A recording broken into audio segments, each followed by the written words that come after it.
Hello parents, welcome back to Parent Shift, a place where we speak about conscious parenting. I'm continuing in my series of what to do with your children during vacation, and today let's talk about giving your children an independence boost during vacations. And this is about ensuring that your child becomes a lot more self-reliant every single vacation that you have. Now, every time you have a 10 to 30 day vacation, there are various activities that we plan, but subtly there are so many of those important things that also get ignored. So ask yourselves this question: will your child go back to school from this vacation with a lot more of capability and a sense of responsibility, or will the child still go back expecting their parents and their teachers to fend for them? Think about this, stay with me as I discuss some of these concepts, and do leave your comments in the comment section, and help me by subscribing and sharing this video so that this message can be spread across. Now, coming back to the vacations itself, accidentally or by default, sometimes we do ask our children to do various chores, but we rarely make those chores in the household a part of their structure.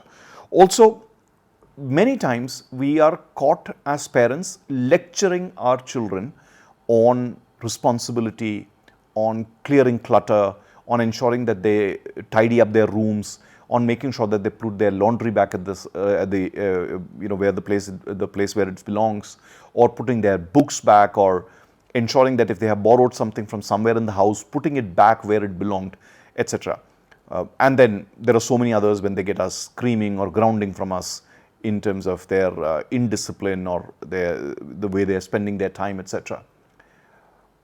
Rarely do we realize that vacations are a great time when we can give our child a boost of independence and self-reliance.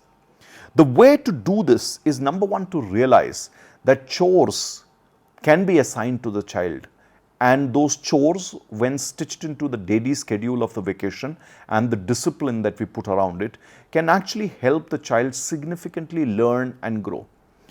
Sometimes we can also give them the opportunity to earn through these chores, which is where they also will learn the value of labor. They will learn the value of how to earn money and spend it for what they can do. The other element that we need to understand about chores is that these may involve a lot of mobility of the body, which in fact develops the child both in a gross motor and a fine motor sense, and also involves decision making of various kinds. Now, even if it is doing the dishes or vacuuming the house or cleaning up your car with you, or getting the lawn in order, or ensuring that the laundry and the vegetables or other grocery supplies are taken care of along with you, there are some chores that they can do completely independently. There are some chores that you can assist them, or they can accompany you and assist you.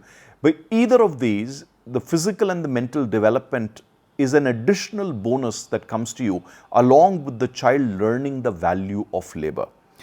Additionally, you don't have to lecture them. When you get them to do this routine over and over again, and you help them understand the importance of these, the child will internalize. They are listening to you. Many times we say that as teenagers, as our children, they don't listen to us. They're always paying attention. They're just selecting things. There are times when they are selectively even irritating us, but they are always listening to us. So work with them, talk to them, get them to do chores, structure their time through vacations. It'll really help them both mentally and physically to become better.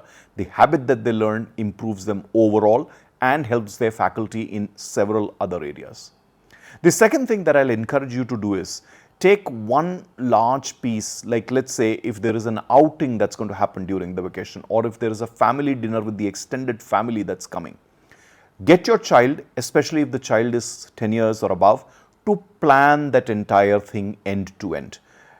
And say that, okay, you plan this, you tell me what we need to do, you decide how we are going to approach this, and you be available as a parent, as a guide and a coach to give them direction where, because of their inexperience or their lack of complex thinking, they are not making the right decisions.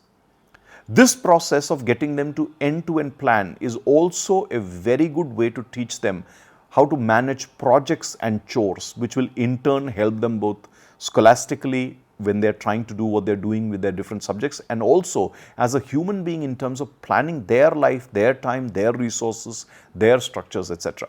So my encouragement, choose a family event, whether it's an outing or it's a dinner or anything that comes similar, which requires in-depth planning, in-depth execution.